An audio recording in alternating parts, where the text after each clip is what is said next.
deberíamos crear murallas, no para dejar a los incrédulos afuera y no dejarlos entrar a esta ciudad definitiva, sino crear murallas alrededor del pueblo de Dios para que el pecado no entre en él. En un sentido, hermanos, lo que deberíamos hacer como iglesia es crear barreras, gozar de la familia de Dios, gozar de las relaciones, pero crear barreras en contra del pecado y en contra del imperio de la muerte que ya ha derrotado nuestro Señor Jesús. Buenas noches, que el Señor les bendiga. Para los que no me conocen, mi nombre es Julio Padilla y el 21 de marzo del año de 2021 visité la iglesia Su Vida y Mi Gracia por primera vez. Recuerdo la fecha con exactitud porque había estado orando por una iglesia bíblica. Por algún par de meses había estado en la búsqueda en internet por buscar una iglesia bíblica y el 21 de marzo de 2021 visité por primera vez la iglesia. Y recuerdo que me senté de este lado, creo que en la cuarta fila de este lado. Y adelante de mí estaban hermana Maribí, Rebeca y no recuerdo quiénes más. No han cambiado muchas cosas desde entonces.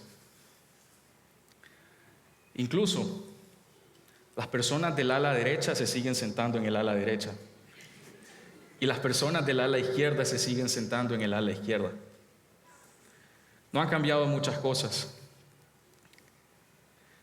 Pero ese día no sabía que había comenzado a construir una familia que iba a verlos hasta en la eternidad. Para algunos de ustedes, la iglesia y las personas dentro de la iglesia lo significan todo. Piensen, cuando han estado enfermos, los hermanos de la iglesia han estado ahí. Cuando han estado en el hospital, los ha visitado alguno de los. Cuando han tenido alguna dificultad, los hermanos y hermanas de la iglesia también han estado ahí. La vida es más bonita cuando se vive en comunidad. Este año se ha ido verdaderamente como un vapor. Recuerdo que a inicio de año meditábamos en el libro de Josué y acerca de cómo podemos confiar en el Señor mientras nos acercamos a una época de incertidumbre, porque para la mayoría de las personas acercarse a un nuevo año es sinónimo de incertidumbre. Y el año se ha ido como vapor y una cosa se ha mantenido constante y es que las personas que nos rodean, las personas con las que estamos sentadas, han estado no solo en los tiempos buenos, sino también en los tiempos malos. Este día, hermanos y amigos que nos visitan, quiero invitarlos a estimular el músculo del agradecimiento. Y algunos de ustedes ya han agradecido por muchas cosas. Incluso diría que no tengo que convencerlos de agradecer por algo, porque la mayoría de ustedes lo ha hecho. Los fines de año se prestan para hacer esas cosas. Los fines de año sirven como medio de catarsis o de reflexión para reflexionar en las cosas que han sucedido en el año. Pero quiero guiarlos a ustedes a estimular el músculo del agradecimiento de la vida en comunidad. Estoy seguro que con sus seres queridos ya han agradecido por la salud. Probablemente brindaron en la Navidad y dieron gracias al Señor por su provisión, su salvación, por su salud y por sus bendiciones. Probablemente ya hayan agradecido por su trabajo, por las personas o familiares que los han venido a visitar, por sanidad, por la provisión de un medio económico para cumplir con los gastos. Estoy seguro que han agradecido por eso, pero ahora, hermanos, en este fin de año, quiero guiarlos y animarlos a dar gracias por la vida en comunidad. Porque estoy seguro que los mejores momentos que han tenido han sido con alguien. Es raro que alguien tenga un buen momento solo. La mayoría de las buenas cosas, los momentos graciosos y embarazosos, siempre son al lado de alguien. Por eso hoy, mientras desarrollo el pasaje de Nehemías, quiero que ustedes piensen en las personas que han estado con ustedes a lo largo de este año, que piensen en los hermanos y hermanas con los que ustedes cuentan. Mientras leo este pasaje y vemos el texto en su contexto, quiero que den gracias por la vida en comunidad, porque estoy seguro que ya han dado gracias por muchas otras cosas muy buenas, pero ahora, hermanos, quiero guiarlos y animarlos a dar gracias por la vida en comunidad, a estimular el músculo del agradecimiento y a que demos gracias por las personas con las que estamos sentados, por las personas que han estado en nuestros cumpleaños, con las personas con las que vamos a jugar fútbol, con las personas que han estado allí en los momentos difíciles.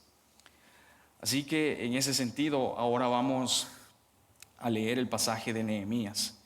Y mientras lo buscan, quiero contarles una breve descripción que hace C.S. Lewis de algunos personajes del elenco de las Crónicas de Narnia. Si ustedes han leído esa obra o han visto esa película, recordarán que hay un ratón en la saga del Viajero del Alba que se llama Richie Pip o algo así.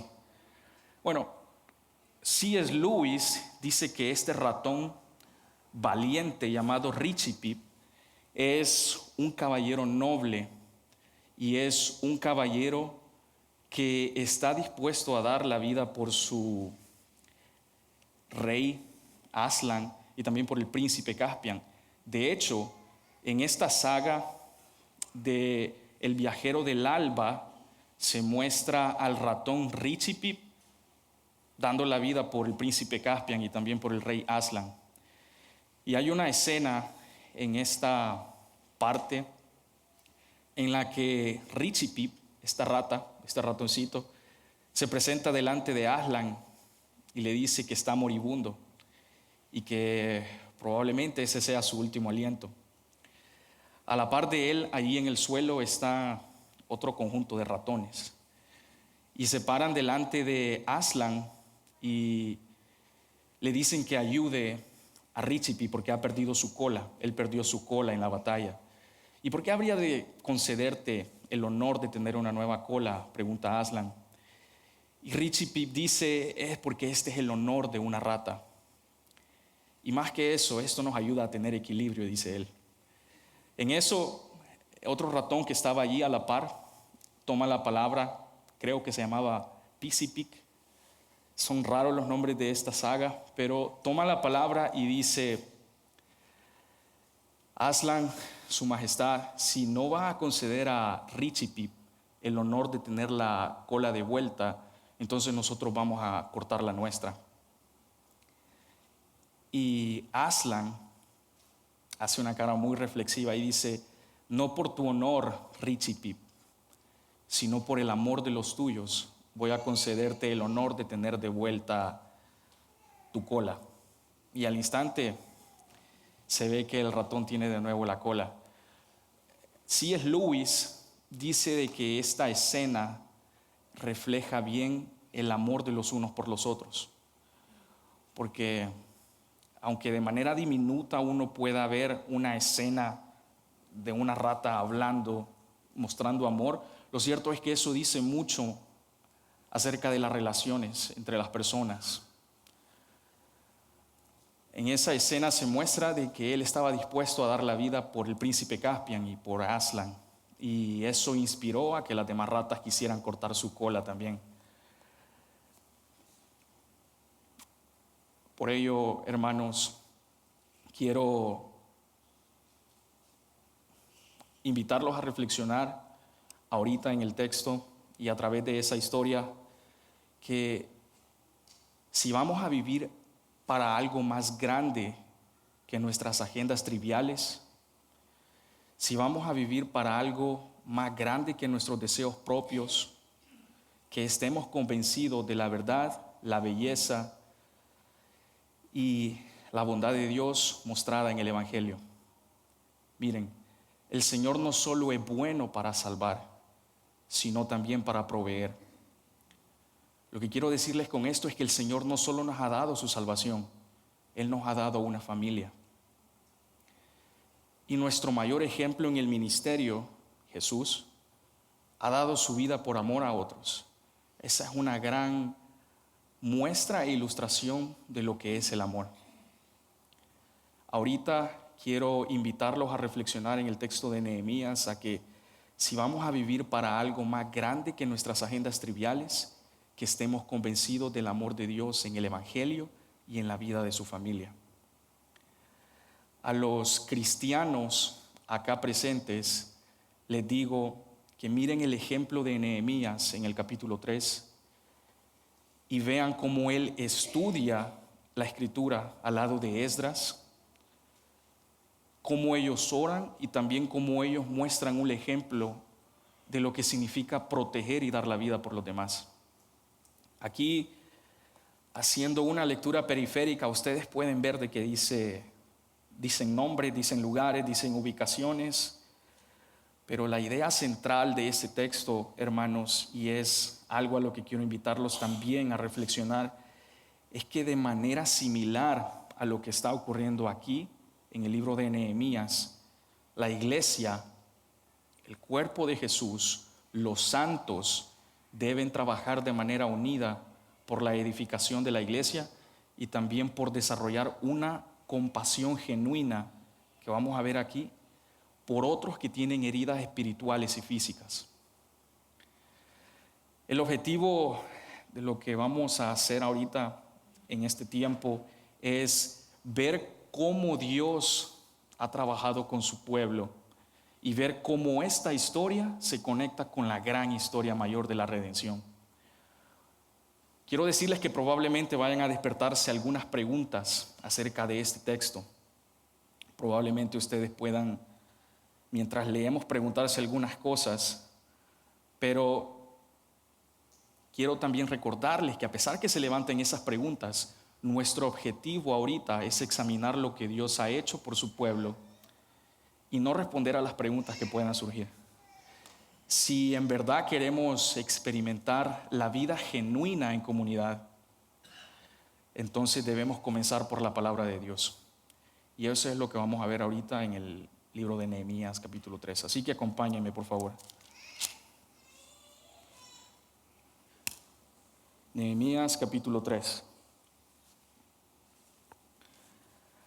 Entonces el sumo sacerdote Eliasib se levantó con sus hermanos los sacerdotes y edificaron la puerta de las ovejas.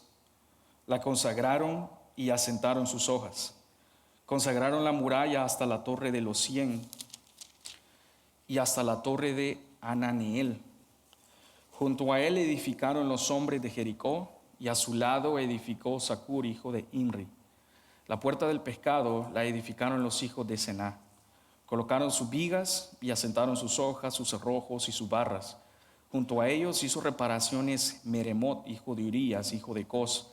A su lado hizo reparaciones Mesulam, hijo de Berequías, hijo de Mesasebeel, y junto a este hizo reparaciones Sadoc, hijo de Baana. A su lado hicieron también reparaciones los tecoitas, pero sus nobles no apoyaron la obra de sus señores. La puerta vieja la repararon Joiada, hijo de Pasea, y Mesulam, hijo de Besodías. Colocaron sus vigas y asentaron sus hojas con cerrojos y sus barras. Junto a ellos Melatías, el Gabaonita, y Jadón, el Meronotita, hombres de Gabaón y de Mizpa. Hicieron también reparaciones para la sede oficial del gobernador de la provincia más allá del río. Versículo 8. A su lado hizo reparaciones Uziel, hijo de Araía, de los Sofebres. Y junto a él hizo reparaciones Ananías, uno de los perfumistas. Ellos restauraron a Jerusalén hasta la muralla ancha, y junto a ellos hizo reparaciones Refaías, hijo de Ur, oficial de la mitad del distrito de Jerusalén. A su lado, Jedaías, hijo de Arumaf, hizo reparaciones frente a su casa, y junto a él hizo reparaciones Atus, hijo de Asabnías. Malquías, hijo de Arín, y Asub, hijo de Paat Moab, repararon otra sección y la torre de hornos. Junto a él hizo reparaciones Salum, hijo de Aloés, oficial de la mitad del distrito de Jerusalén, él con sus hijas. Anún y los habitantes de Sanoa prepararon la puerta del valle. La edificaron y asentaron sus hojas con sus cerrojos y sus barras y 1000 codos, 450 metros, de la muralla hasta la puerta de Muladar. Malaquías, hijo de Recab, oficial del distrito de Bet-Akerem, reparó la puerta del Muladar. La edificó y asentó sus cerrojos y sus barras. 15. Salum, hijo de Col-Ose, oficial del distrito de Mispa, reparó la puerta de la fuente, la edificó, la revistió y asentó sus hojas, sus cerrojos y sus barras, y la muralla del estanque de Siloé en el jardín del rey, hasta las gradas que descienden de la ciudad de David. Después de él hizo reparaciones Nehemías, hijo de Asbuk, oficial de la mitad del distrito de Bet-Sur, hasta un punto frente a los sepulcros de David, hasta el estanque artificial y hasta la casa de los valientes. Tras él hicieron reparaciones los levitas, bajo Reum, hijo de Bani. Junto a él, Asabías, oficial de la mitad del distrito de Keila, hizo reparaciones por su distrito. Después de él hicieron reparaciones sus hermanos, bajo Babai, hijo de Enadad, oficial de la otra mitad del distrito de Keila, y junto a él, Eser, hijo de Jesúa, oficial de Mispa. Reparó otra sección enfrente de la subida Arsenal del ángulo. Después de él, Baruch, hijo de Sabai, con todo fervor reparó otra sección desde el ángulo hasta la puerta de la casa del sumo sacerdote Eliasib. Tras él, Meremot, hijo de Arías, hijo de Cos, reparó otra sección desde la puerta de la casa de Eliasib hasta el extremo de su casa. Y después de él hicieron reparaciones los sacerdotes, los hombres del valle. Tras ellos, Benjamín y Asub hicieron reparaciones frente a su casa. Después de ellos, Azarías, hijo de Masaías, hijo de Ananías, hizo reparaciones junto a su casa. Binuí, hijo de Enadad, reparó otra sección, desde la casa de Azarías hasta el ángulo y hasta la esquina. Palal, hijo de Usaí, hizo reparaciones frente al ángulo y la torre que sobresale de la casa del rey, que está junto al atrio de la guardia. Después de él hizo reparaciones Pedaías, hijo de Faros. Los sirvientes del templo que habitan en Ofel hicieron reparaciones hasta el frente de la puerta de las aguas, hacia el oriente y hasta la torre sobresaliente. Después de ellos, los tecoitas repararon otra sección frente a la gran torre sobresaliente hasta el muro de Ofel. Más arriba de la puerta de los caballos, los sacerdotes hicieron reparaciones cada uno frente a su casa. Después de ellos, Sadoc, hijo de Imer, hizo reparaciones frente a su casa. Y tras él hizo reparaciones Semaías, hijo de Secanaías, portero de la puerta oriental. Después de él, Ananías, hijo de Selemías, y Anún, hijo de Sexto, hijo de Salaf, repararon otra sección. Tras él, Mesulam, hijo de Berequías, hizo reparaciones frente a su vivienda. Después de él, Malquías, uno de los orfebres, hizo reparaciones hasta la casa de los sirvientes del templo y de los mercaderes, frente a la puerta de la inspección y hasta el aposento alto de la esquina. Los orfebres y los mercaderes hicieron reparaciones entre el aposento alto de la esquina y la puerta de las ovejas. También me cansé de leer todos estos nombres. Esta es la palabra de Dios. Oremos. Padre eterno de la gloria, gracias por darnos la oportunidad de estar reunidos, por salvarnos, pero también de proveernos una familia, de hacernos justos delante de ti y darnos la oportunidad de conocer a otros hermanas y hermanos de otras latitudes. Gracias porque estas personas han estado con nosotros a lo largo del año y forman parte de los mejores y de los no tan mejores momentos de nuestra vida. Gracias porque hoy nos permites meditar en el texto de Nehemías y nos permites estudiar textos complejos que nos ayudan a ver cómo has trabajado con tu pueblo en la historia. Ayúdanos a los santos a dar gracias por la gente que está alrededor de nosotros y a los amigos que nos visitan, a que les concedas el don del arrepentimiento para formar parte de esta familia. Ayúdanos a ser agradecidos, a considerar el aspecto de la vida en comunidad como forma de agradecer y a crecer juntos, Señor, para ser más como tu Hijo. Dame sabiduría para predicar el texto. Ayúdanos a realizar aplicaciones prácticas de este texto y a vivir de acuerdo a tu palabra. Todo esto te lo pedimos y te lo agradecemos en el nombre de Jesús. Amén. Yo estoy de acuerdo con ustedes. Este texto es un poco raro para leer para fin de año. De hecho, hermanos, cuando la gente estudia Nehemías, es raro incluso meditar en la lectura de nombres, ubicaciones y relaciones. Es bien raro, pero esta es la palabra de Dios.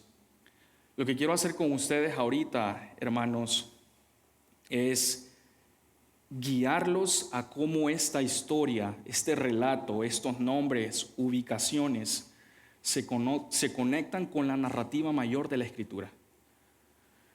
Fíjense que cuando se estudia un libro de la Biblia, lo que más se hace a veces es tratar de sacar puntos morales de ese texto. A veces hay un enfoque erróneo en acercarse a la Escritura y tratar de sacar un aspecto moral, como si se tratase de la fábula de los 3 cerditos. De Nehemías 3, por ejemplo, se dice de que ese texto sirve a los líderes para ayudarles a ejercer delegación en los planes de trabajo. De manera paralela con Nehemías también se puede decir lo mismo de David y de cómo cuando más grandes son, más fácil caen. Pero por eso a continuación quiero ayudarlos a ustedes y guiarlos en esta narrativa de Nehemías 3 a dar gracias por las personas que están a nuestro alrededor y que sí son nuestra familia, y también ayudarlos a ver cómo esta historia se conecta con la narrativa mayor, que es la redención del hombre a través de Jesús. Para los que nos han estado acompañando a lo largo de este año, ustedes sabrán que hemos estado estudiando el libro de Génesis. Miren, en Génesis hemos estado estudiando la creación, cómo Dios creó todo perfecto, pero también hemos estudiado el asunto de la caída. A partir de eso, el ser humano perdió su relación con Dios y a partir de eso, el ser humano se hizo acreedor de un castigo eterno. No obstante, como consecuencia de la caída, el Señor promete darle una descendencia a la mujer. Y luego en los capítulos adelante se ve cómo esa promesa, aunque esté vigente, todavía no está consumada. Y así se nos presentan personajes en el camino de esa historia, como por ejemplo Abraham, al que se le promete un nombre, una tierra, pero también una nación, una familia. Luego, al realizarse esa promesa, hay mucha esperanza. Y los años continúan y el pueblo de Dios que está comenzando a formarse aquí a partir de Abraham, todavía no ve cumplida la promesa que Dios le hizo a la mujer. Pero los israelitas continúan multiplicándose y llegan a una etapa en la que son casi 1 millón en una tierra ajena.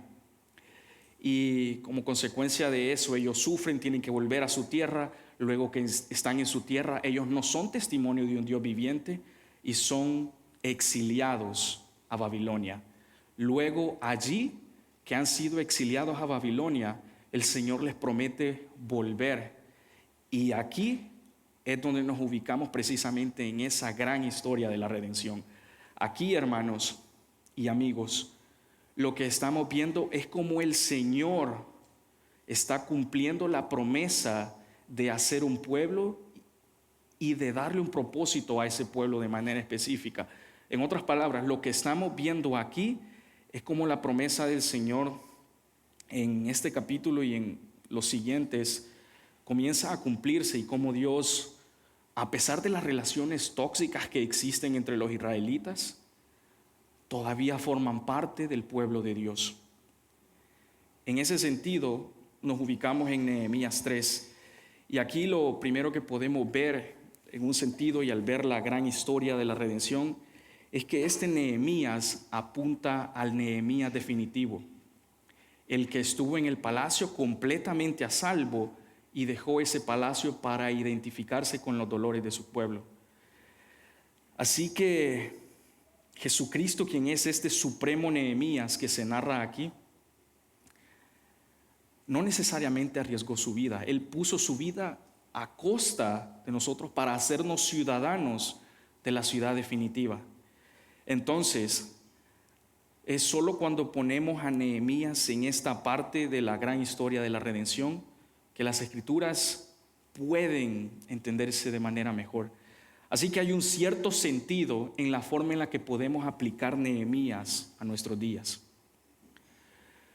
Pero, ¿en qué forma? Ustedes, si han leído el libro de Nehemías, pueden darse cuenta de que aquí se dice que el pueblo de Dios le dice a Dios que no perdone a sus enemigos. Literalmente dice eso. Ellos en el capítulo 4 sufren oposición de sus enemigos y le dicen a Dios que no perdonen a sus enemigos. Entonces, ¿de qué forma nosotros podemos aplicar Nehemías a nuestras vidas, a nuestra cultura y a nuestra sociedad? Definitivamente no pidiendo a Dios que no perdone a nuestros enemigos, pero sí haciendo otra cosa. Lo que sucede aquí en Nehemías es que esta gente que está volviendo del exilio está tratando de crear murallas alrededor de la ciudad. Y eso tiene sentido. Lo que ellos están haciendo es en realidad tratar de crear una ciudad-estado, tratar de plasmar jurisprudencia y tratar de tener una identidad cultural. Hay un sentido entendible en la forma en la que por qué ellos están edificando murallas, pero eso es algo bien interesante, porque eso también nos permite ver a nosotros, a la iglesia, de que en un sentido deberíamos crear murallas, no para dejar a los incrédulos afuera y no dejarlos entrar a esta ciudad definitiva, sino crear murallas alrededor del pueblo de Dios para que el pecado no entre en él. En un sentido, hermanos, lo que deberíamos hacer como iglesia es crear barreras, gozar de la familia de Dios, gozar de las relaciones, pero crear barreras en contra del pecado y en contra del imperio de la muerte que ya ha derrotado nuestro Señor Jesús. En ese sentido, hermanos, es como las personas pueden gozar de una relación con el supremo Nehemías y pueden prepararse también para la ciudad definitiva, que no es aquí, sino que va a desarrollarse en la narrativa de la Escritura. Por eso ahorita quiero que me acompañen a ver los 3 puntos de este pasaje. El primero de ellos es que para que esto ocurra, para que se desarrolle una ciudad definitiva, para que podamos gozar mejor de la vida en comunidad, debe haber una ciudad santa, una ciudad llena de ministros y una ciudad con un solo pueblo. Esos son los puntos en los que vamos a meditar a continuación y nos van a ayudar a nosotros a ver cómo Dios ha trabajado con su pueblo y también cómo esta historia tiene mucho que ver con nuestras historias ahora en día. Antes de desarrollar estos 3 puntos, quiero decirles que es posible que este texto no vaya a contestar a nuestras peticiones. Es posible que este texto no vaya a tener respuesta a los problemas que estamos pasando. Es posible que este texto que tenemos aquí no sea un texto que buscáramos primero en la Biblia para obtener un resultado favorable. Pero, hermanos, lo cierto de esto es, no solo que este texto también es inspirado, sino que cuando nosotros vemos la gran historia de la redención, las cosas por las que estamos pasando palidecen. Y digo esto con sensibilidad porque los problemas nos agobian. Hay muchas cosas que nos preocupan y probablemente este texto no sea un texto que estábamos buscando para tratar de encontrar gozo, pero quiero ayudarles y guiarlos a que vean que lo que sea que están pasando forma parte de una historia y de un relato mayor, y es el de la redención. Los que ya forman parte de esa gran historia de la redención, muéstrense agradecidos por Dios y por la gente que los acompaña. Los que todavía no forman parte de esa gran historia, les invito a meditar en lo que vamos a desarrollar a continuación y se pregunten, ¿cómo puedo hacer para que lo que estoy pasando tenga propósito en la historia mayor? Dicho eso, veamos el primer punto de la ciudad santa. Uno de los libros más famosos de Nehemías que se ha escrito es Hand Me Another Brick, pásenme otro ladrillo. Ese es uno de los libros más famosos que se han escrito acerca del libro de Nehemías. Pero fíjense que lo curioso de ese libro es que no pasa y no medita en el capítulo 3. Se han dicho muchas cosas acerca del libro de Nehemías, pero ese es un libro en el que no se medita acerca del capítulo 3. Y quiero decirles que hay mucho que sacar de este texto. Lo que es extraordinario de este capítulo, hermanos, es que si lo leemos con atención, y yo sé que se cansaron conmigo al leer esos nombres, es que tanto hombres como mujeres están trabajando uno al lado del otro. Hay un significado especial aquí en que el clero no está haciendo la tarea de la reconstrucción de la iglesia de manera solitaria. Allí incluso ustedes ven que hombres, mujeres y personas de diferentes profesiones están trabajando uno al lado del otro. ¿Cuál es una expresión que ustedes vieron a lo largo de este pasaje? Probablemente haya sido al lado de ellos, junto a ellos, junto a él.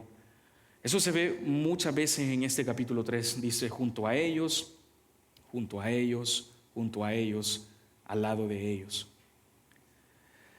Hay una frase repetida y esta frase aparece a lo largo del texto. Y lo interesante de esto es que para algunos estudiosos esto es algo significativo porque muestra algo progresivo.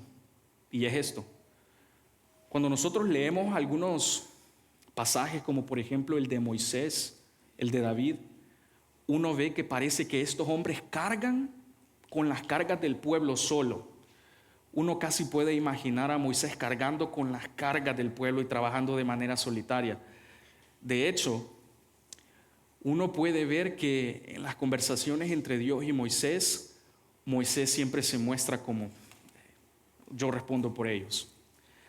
Por ejemplo, cuando David es rey, también se puede ver eso mismo. Parece de que David trabaja en nombre de todas las personas. Se muestran como los representantes responsables de las cargas del pueblo.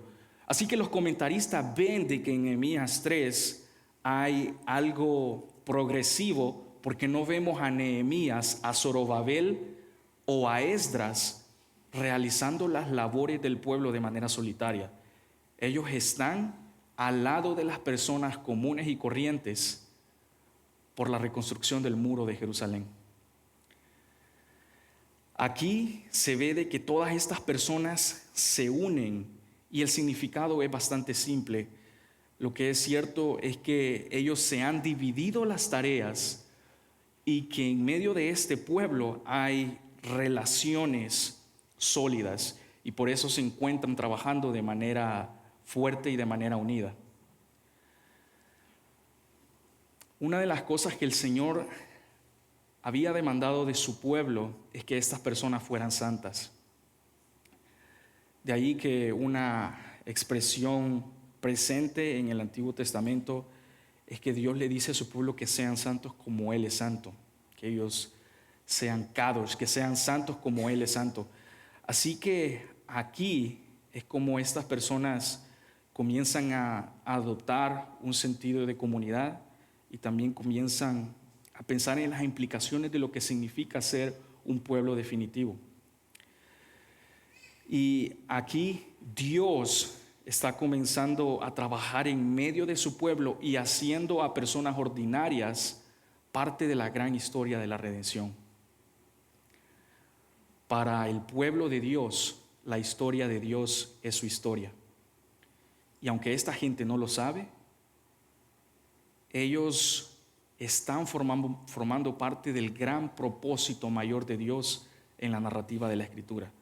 Aquí, como ustedes vieron, habían orfebres, habían mercaderes, habían carpinteros, habían guardianes, habían gente de varias provincias, pero allí, aunque ellos no lo sabían, ellos estaban formando parte de la gran narrativa de Dios y estaba haciendo a estas personas parte de un pueblo especial.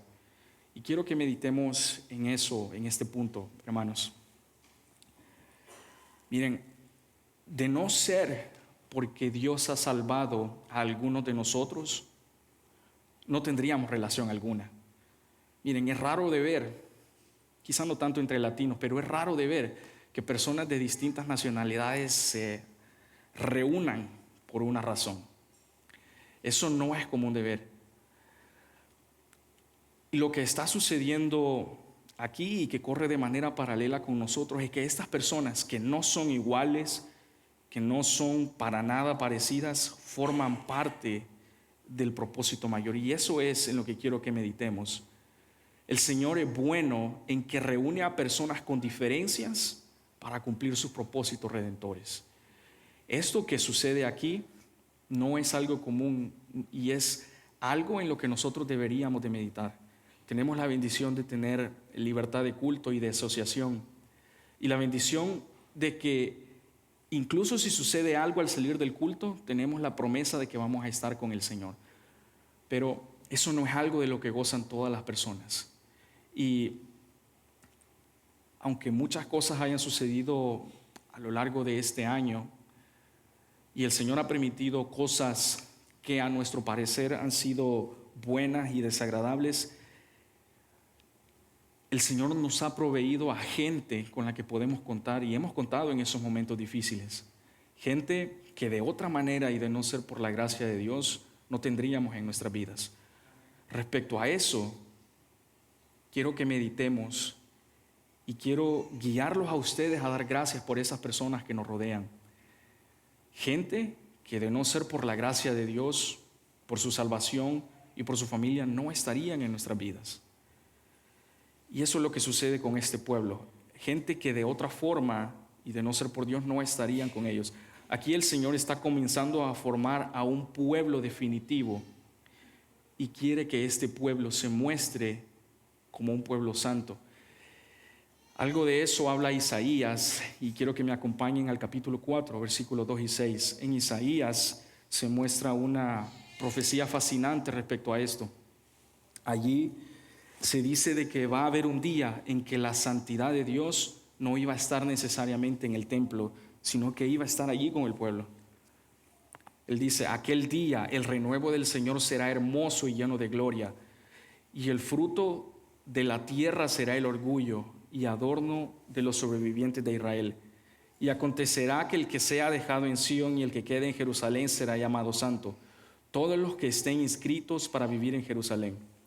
Cuando el Señor haya lavado la inmundicia de las hijas de Sión y haya limpiado la sangre derramada de en medio de Jerusalén con el espíritu del juicio y el espíritu abrasador, entonces el Señor creará sobre todo lugar del monte de Sión y sobre sus asambleas una nube durante el día, o sea, humo y resplandor de llamas de fuego por la noche. Porque sobre toda la gloria habrá un dosel, será un cobertizo para dar sombra contra el calor del día y refugio y protección contra la tormenta y la lluvia. Miren, eso es asombroso porque aquí en este pasaje de Isaías se nos habla de un tiempo en que la santidad de Dios, su gloria, no iba a estar necesariamente solo presente en el templo, sino que iba a estar en medio del pueblo. En realidad iba a estar sobre todo su pueblo. Así que una de las cosas que suceden cuando vivimos la vida en comunidad y meditamos en el asunto de la vida en comunidad es que el Señor nos ha proveído a personas no solo para que estén con nosotros en momentos buenos y malos, sino también para que sean medios de santificación a nosotros. Esa es una enorme bendición del Señor. Allí Isaías está profetizando que ya la gloria de Dios, la santidad de Dios no iba a estar presente en el templo, sino que iba a estar con el pueblo. Que la santidad de Dios también esté presente en el pueblo, ese es un asunto asombroso, hermanos. Porque no tenemos que estar presentes y reunidos aquí en una asamblea para confesar nuestros pecados y santificarnos, porque eso ya, gracias al Señor y a lo que ha profetizado Isaías, es una realidad que ya podemos hacer con el pueblo de Dios. Miren, el pueblo de Dios es una bendición, como les he dicho, no solo porque está presente, sino también porque es un medio de santificación. Y esto que sucede aquí en Nehemías, que esta gente está reunida y comienza a edificarse una ciudad definitiva, y lo que se dice en Isaías y en lo que podemos meditar respecto a nosotros, es una bendición porque el Señor nos ha proveído de una familia en la que podemos edificar una ciudad santa. Aquí en la familia de Dios debería existir y deberíamos disfrutar de la bendición de la santidad. Ese es un aspecto del que podemos dar gracias en este fin de año. Piensen, hermanos, en las cosas que pudieron haber hecho y no hicieron gracias al consejo de un hermano. Esa es una cosa por qué agradecer. Pudimos haber hecho algo malo, haber hecho algo pecaminoso, pero gracias al consejo santo de un hermano, ya no hicimos eso. Eso es algo en lo que quiero ayudarlos y guiarlos a dar gracias. El Señor es bueno para bendecir, pero también para proveer a gente para que en el clímax nosotros nos identifiquemos como una ciudad santa, porque eso es lo que ha hecho el Señor. Y en el libro de Zacarías, en el capítulo 14, verso 20-21, se menciona que la santidad de Dios no solo iba a estar presente en algunos utensilios del templo, sino que en realidad en ese día incluso la brida de los caballos iban a ser dedicadas al Señor. Lo que eso quiere decir, hermanos, es que la santidad, la presencia, la gloria de Dios ya no iba a estar presente solamente en algunos lugares específicos, sino que ahora iban a estar con su pueblo. Así que, ¿a qué miran todas estas cosas?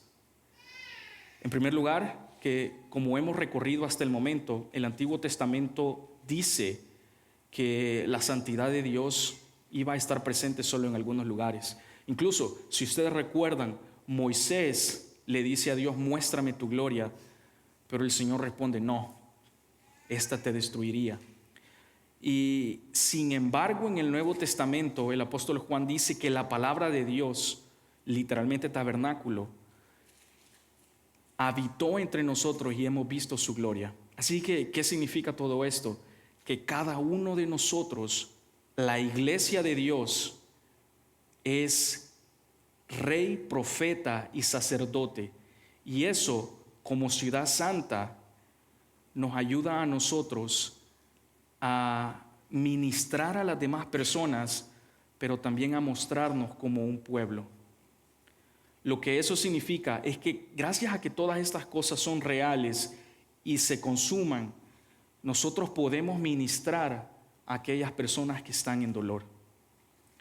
Gracias a que la gloria de Dios en el relato progresivo de la Escritura no habita necesariamente en lugares o utensilios, sino que ahora en la realidad y vida de las personas, estas personas están capacitadas para realizar el trabajo de la iglesia.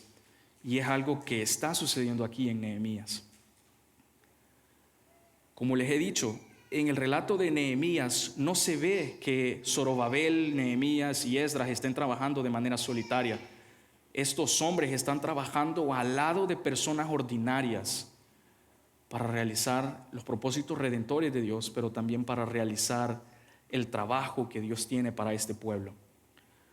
Porque cada persona que ha sido salva por gracia está capacitada para ministrar a otros.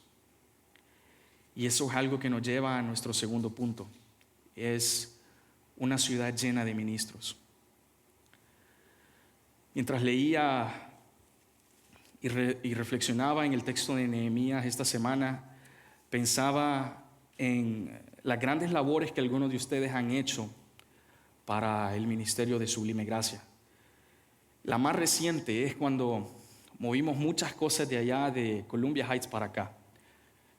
Lo interesante de eso es que no solo estaban líderes de la iglesia, estaban personas, miembros de Sublime Gracia, personas comunes y corrientes como las que se suceden aquí en Nehemías, y estaban haciendo esa labor que también es necesaria. Así que mientras pensaba y reflexionaba en Nehemías, venía a mi cabeza esa imagen de cómo estas cosas son posibles, no por el clero, sino por el trabajo de personas miembros del pueblo de Dios. Eso es una bendición. Hubieron muchas cosas que cargar, muchas cosas que mover. Que estemos hoy aquí es una bendición de Dios, pero también es un acto del trabajo de hermanos y hermanas ordinarios que ayudaron a que hoy estemos aquí. Y eso nos ayuda a pensar en que cada uno de nosotros tiene un rol y un trabajo importante, y es algo por lo que deberíamos estar agradecidos, y que en ese sentido los santos de Dios somos y formamos parte de una ciudad llena de ministros.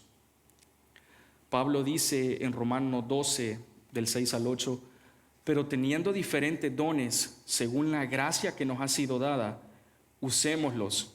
Si el de profecía, úsese en la proporción a la fe. Si el de servicio, en servir, o el que enseña en la enseñanza, el que exhorta en la exhortación, el que da con liberalidad, el que dirige con diligencia, el que muestra misericordia. Miren, así como Jerusalén no podía ser reconstruida solo por el trabajo del clero y de los líderes, así tampoco la iglesia Sublime Gracia puede llegar a la vida de otros si no es por el esfuerzo de miembros que trabajan de manera individual y de manera cooperativa. Los tentáculos de nuestra iglesia no llegan a la casa de todos. Por eso necesitamos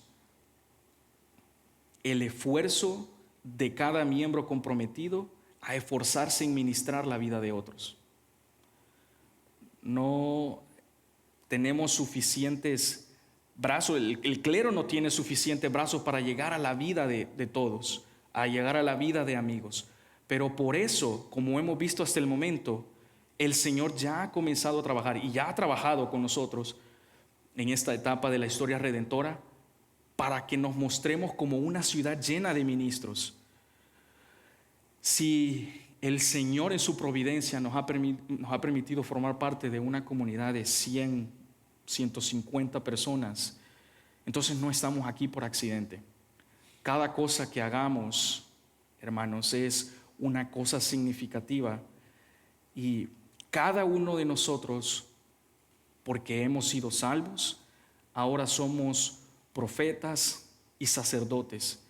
Eso quiere decir que estamos en la capacidad de ayudar, y no solo el clero, el liderazgo, los pastores, sino cada miembro que ha sido salvo y forma parte de la familia de Dios está capacitado para ministrar la vida de otros. Hay un libro de Michael Green que se llama Evangelismo en la Iglesia Primitiva, y este libro es un libro que rompe paradigmas porque él le hace ver al lector que el gran trabajo exitoso de la iglesia primitiva en alcanzar a las personas no se debió necesariamente al clero o porque las personas invitaban a los miembros a la iglesia. De hecho, él dice que si llegaba una persona no cristiana equivocada en la iglesia primitiva, lo más probable es que esa persona estuviera muerta el día siguiente, Él rompe paradigmas respecto a la forma en la que la iglesia crece cuando Él le hace ver al lector que la adición de nuevas personas a la iglesia sí es trabajo del Señor, pero no se debe a la predicación necesariamente exitosa de un altar, sino al trabajo individual de las personas. El que una iglesia prospere y florezca, dice Michael Green, no se debe a que el predicador haya sido necesariamente exitoso, sino que a que personas comprometidas se esfuerzan en contar de las buenas nuevas de Jesús a otras personas. Lo que eso nos hace ver a nosotros, hermanos, es que estamos capacitados para compartir el Evangelio de Jesús, pero también para ministrar a otros. Hay personas que dicen, mire pastor, aquí le traigo, y le traen a una persona para que lo evangelice. Aquí le traigo. Hermanos, cada uno de nosotros está comprometido, debería estar comprometido a ser un rey, un sacerdote, un profeta, porque el Señor nos ha capacitado en sus medios de gracia para realizar estas cosas. Cuando vemos a un hermano, a un amigo, a una persona que está pasando por problemas, no pensemos necesariamente en traérselo al pastor, a los pastores, al clero y decir aquí se lo dejo para que le ayude, sino que nosotros nos veamos comprometidos a ejercitar la labor de ser ministros como hijos de Dios. Ustedes, los santos de Dios, son ministros que pueden ministrar de manera individual la vida de otras personas. Y piensen en esas personas por las que ustedes se han visto ministradas, que no han sido necesariamente líderes, y muéstrense agradecidos por eso en este fin de año. Quiero ayudarlos y guiarlos a dar gracias por esta comunidad de santos y de la que formamos parte, y guiarlos y a dar gracias por esas personas que nos han ministrado a lo largo de este año. Y que no ha sido una ministración de 45 minutos aquí, sino que ha sido una ministración de palabras, de discipulado y de mucha paciencia. Porque el discipulado es un asunto así, lento y difícil, pero el Señor en su gracia capacita a su pueblo para que sus tentáculos, los tentáculos de la iglesia, lleguen a donde el clero no puede llegar. Así que den gracias los santos de Dios por formar parte de una ciudad santa, porque están capacitados para ser ministros, y a los amigos a que se pregunten por qué todavía no forman parte de una ciudad o comunidad santa. No perfecta, pero una comunidad que se preocupa por la santidad. Y a preguntarse, yo todavía no he sido ministrado, pero conozco a Pedro, pero conozco a Mauricio, o conozco a Lucas, que sé que es creyente. Así que voy a preguntarle a los amigos que todavía no forman parte de la familia de Dios. Piensen en una persona que sí es creyente y pregúntense cómo puedo ser ministrado en el consejo de la Escritura para formar parte de esta familia. Finalmente vamos al último punto, y es el de una ciudad con un solo pueblo.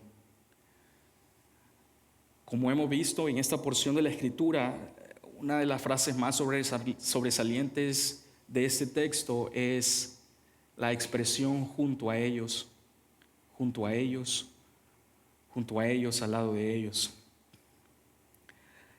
Los comentaristas entran en muchos detalles acerca de quiénes fueron estas personas. Y no voy a hacer eso. Ellos explican quiénes han sido estas personas, pero lo que quiero decirles es que hay hombres y mujeres, clase dominante, clase trabajadora, comerciantes, clérigos, y todos están trabajando juntos. Esto es una muestra de que cuando el pueblo de Dios trabaja, lo hace unido. Y Pablo dice en el libro de Efesios, por esta razón, porque he oído hablar de tu fe en el Señor y de tu amor hacia todos los santos, no dejo de dar gracias por ti. Esta es una cosa que distingue al pueblo de Dios, y es que el pueblo de Dios da gracias por contar con un pueblo que se esfuerza de permanecer unido. Una de las cosas que distingue a los seguidores de Jesús es que estos toman su cruz, pero estos también aman a las personas. Los seguidores de Jesús no se caracterizan por ser personas que guardan raíces de amargura en su corazón, o miran con desfachatez a las demás personas, o tratan de evitar una conversación para evitar problemas o evitar hablar. Los seguidores de Jesús se caracterizan por ser personas que oran por otras, como lo dice Pablo aquí en Efesios, que dan gracias por las demás personas y que muestran amor hacia las demás personas. Lo que el pueblo de Dios debe hacer y lo que el Señor anhela para su pueblo es que este pueblo sea unido. Y como dice Pablo también, que no que se cree unidad, sino que se disfrute de la unidad que ya está presente por ser salvo y formar parte de la familia de Dios. Martin Lloyd-Jones fue un predicador muy conocido, y este hombre tuvo su ministerio en la región de Gales. Y él dejó su ministerio, dejó su exitosa carrera de medicina para ir a un pueblo bien desconocido de la ciudad de Gales. Y él dijo una vez que él se sentía más identificado con la señora que vendía pescados o con el comerciante que vendía artesanías que con los médicos que estaban en el círculo académico. Miren, cuando les hablo acerca de una ciudad, de un solo pueblo, lo que les estoy diciendo es que independientemente de que luzcamos diferentes y ejerzamos labores diferentes, nuestra identidad absoluta es que si somos hijos de Dios, nuestra identidad absoluta recae en el hecho de que somos hijos de Dios. Entre nosotros hay abogados, doctores, pintores, hay deportistas, hay estudiantes, hay retirados, hay niños, hay gente de toda clase social, de varias profesiones. Y lo que realmente nos identifica a nosotros no es nuestra profesión como hijos de Dios. La identidad absoluta de los cristianos es la capa más importante de nosotros mismos. Cuando les hablo acerca de una ciudad con un solo pueblo, les estoy diciendo que a pesar que realicemos cosas distintas, nuestra identidad absoluta es que somos hijos de Dios independientemente de lo que hagamos y ejerzamos. Y a pesar que la identidad tiene muchas capas y podamos decir, sí, yo soy salvadoreño y los salvadoreños somos así, o los colombianos nos comportamos así, que piensen que nuestra identidad absoluta como hijo de Dios no es nuestra nacionalidad, no es nuestro diploma, nuestro título. Nuestra identidad absoluta como hijo de Dios es nuestra relación con Jesús. Entonces, cuando nosotros conocemos a alguien que tiene una identidad absoluta como la nuestra, nada más importa. Por eso es que hoy podemos estar aquí reunidos y decir, hemos pasado por situaciones difíciles como amigos, pero quiere decirte que a pesar de nuestras diferencias, nuestra identidad absoluta recae en nuestra relación con Jesús. Ahora, al salir del servicio, den gracias por la familia que Dios nos ha dado, pero también pregúntense si vale la pena tener discusiones innecesarias con personas que también poseen nuestra misma identidad absoluta. Y si es así, y si lo segundo es afirmativo, que busquemos la unidad en la familia de Dios. Que demos gracias por las personas que han estado con nosotros, la familia de Dios en este año, que juntos demos gracias por sus bendiciones y que reflexionemos en este asunto de cómo podemos servir a Dios mientras Él lucha por nosotros. Así que, para concluir, hermanos, quiero dejarlos con 3 aplicaciones.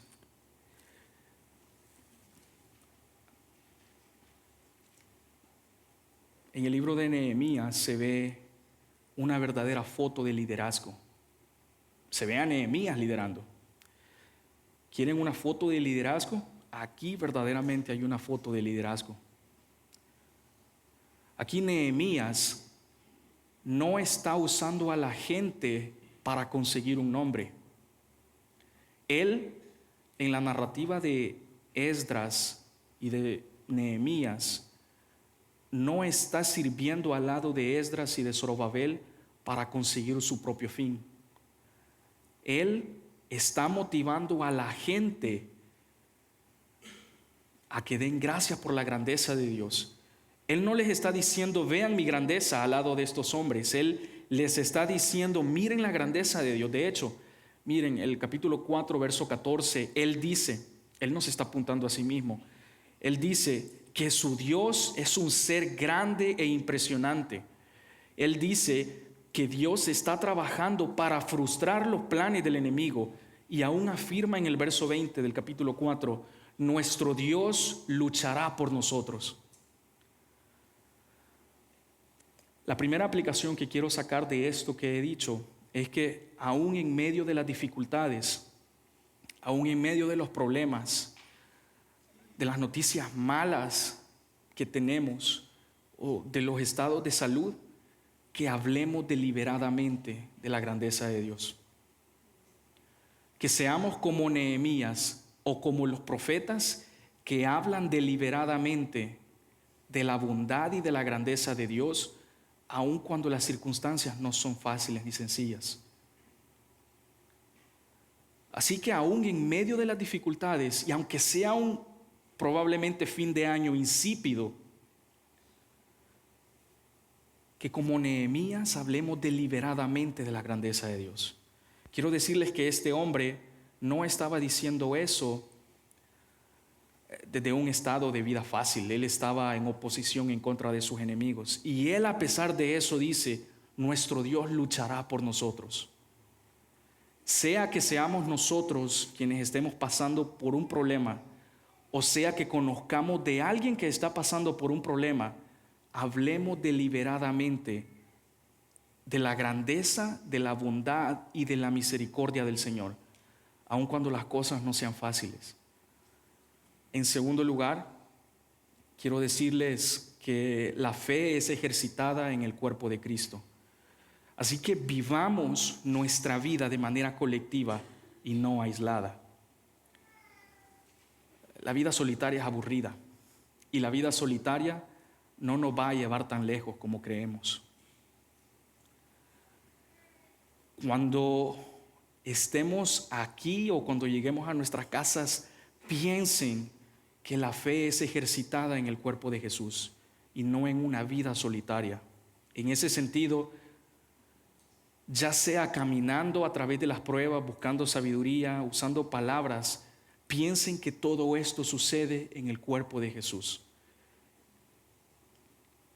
Piensen que el Señor no nos ha dejado huérfanos en este mundo, sino que nos ha dado una familia. Y sobre eso, den gracias. Porque han estado, y Dios provee una familia para que estén con nosotros a través de las pruebas, buscando sabiduría, dando palabras a los enfermos, a los pobres. Porque la vida es posible en el cuerpo de Jesús cuando se ejercita en el cuerpo de Jesús. Por último, hermanos, como han podido ver, el libro de Nehemías revela la historia del regreso de Israel de Babilonia y la reconstrucción del templo de Jerusalén. En ese sentido, hermanos, que cada uno de nosotros desarrolle una compasión genuina por aquellos que tienen heridas espirituales o físicas. Como hemos visto, Dios ha capacitado a su pueblo para que estos también sean ministros, para que estos, y no solo el clero, puedan ministrar la vida de otras personas. Que el Señor nos ayude a desarrollar una compasión genuina por aquellos que se encuentran en dolor y en necesidad espiritual o física. Oremos porque el Señor desarrolle ese espíritu genuino de buscar ministrar la vida de otros, de no pensar solo en los líderes de una asamblea para resolver los problemas, sino que nos veamos comprometidos en el daño físico o espiritual de otros. Que en general cada uno de nosotros dé gracias por la forma en la que Dios nos ha dotado para santificarnos de manera mutua, para poner barreras de santificación entre nosotros, para hacernos parte de una ciudad santa y de un pueblo santo. Que en el ejercicio de eso, hermanos, podamos agradecer, pero también bendecir la vida de otros. Así que en este fin de año y en este último servicio del 2024, ejerciten el músculo del agradecimiento de la vida en comunidad, porque la vida es más difícil cuando no se vive en comunidad. Y si conocen de una persona en daño físico, comprométanse a ministrar la vida de esas personas e involucren a otras personas a eso, a que den gracias por sus amigos y a que en este fin de año recordemos que la unidad, no el odio, no la raíz de amargura, no la distancia, predomine en la iglesia del Señor Jesús. Demos gracias por eso y veámonos comprometidos a ministrar la vida de otros. El fin de todo el discurso oído es este: teme a Dios y guarda sus mandamientos, porque esto es el todo del hombre.